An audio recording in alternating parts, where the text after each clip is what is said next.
Sakumo Hatake versus Might Dai, which is a very interesting matchup. We have to really look at all angles here to kind of give a good assessment of who would most likely win. So, due to the lack of feats, the best way to assess this matchup is to look at the lore of both characters and any possible feats that we can extrapolate. So, first, Sakumo Hatake was stated to be such a capable shinobi that even the legendary Sannin pale in comparison to him, right? So that's an important distinction. This allows us to safely extrapolate and deduce that Sakumo is significantly superior to the legendary Sannin, right? So that's an important distinction, like I said. We have to keep that in mind as we continue the assessment. Now, Might Dai in base was considered a Genin level shinobi. So if we're talking base to base, this isn't even a discussion, right? So the only interesting discussion to be had would obviously be 8 gates Might Dai versus Sakumo Hatake.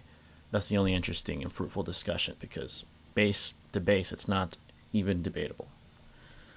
Alright, so breaking down 8 gates Might Dai, he was capable of warding off the 7 legendary swordsmen of the mist and was successful in killing 4 of them, right? So keep that in mind. So what's difficult about the seven legendary swordsmen of the mist as far as scaling is concerned is the obvious ambiguity as far as how strong each one is, excluding Kisame and Zabuza, right? Those guys were the most explored. Everybody else is super ambiguous. So for the sake of this discussion, let's presuppose that Kisame and Zabuza are the 2 strongest swordsmen of all time, which seems to be narratively implied anyway. I think most of you would agree with that. So continuing on, this is an important presupposition to establish because Zabuza, right, struggled with Part 1 Kakashi. We can all agree with that. They were relative. They were competing, and it was neck and neck, right? We can agree with that. So the point is that they're relative, and they're near an equal level. So that means Might Dai wasn't able to solo 7 individuals weaker than Part 1 Kakashi. So put that into perspective. Zabuza struggled with Part 1 Kakashi, who is considered a top 2 swordsman of all time, while Might Dai couldn't even solo 7 people weaker than Zabuza and Part 1 Kakashi. That's another important note to be had, right? So continuing on.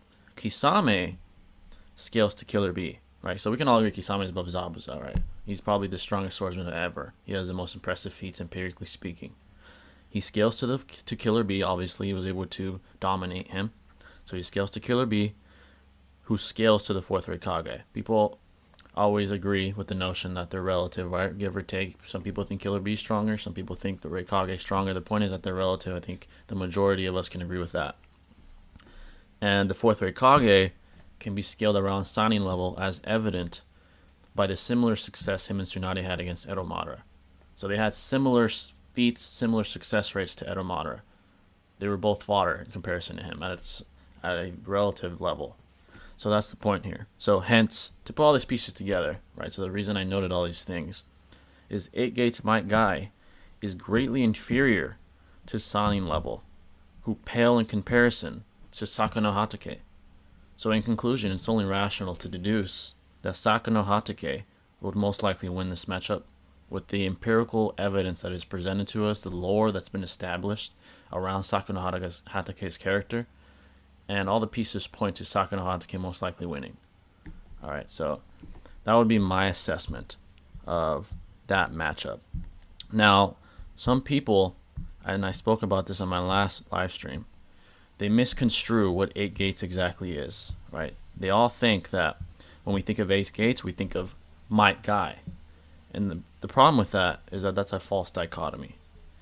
All 8 gates aren't created equal. Might Dai failed to kill 7 legendary swordsmen in the mist. Might Dai nearly killed Jubidar, who's exponentially times greater than anyone else we're speaking about here right now. So the 8 gates clearly aren't created equal. You have to keep that in mind when assessing 8 gates Might Dai. That's an important thing to note. Hey, what's going on, Luis? Thanks for coming in. What's going on, Hool?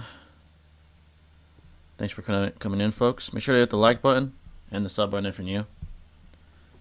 Any super chats will be answered immediately, and obviously pre-live questions are answered first as well.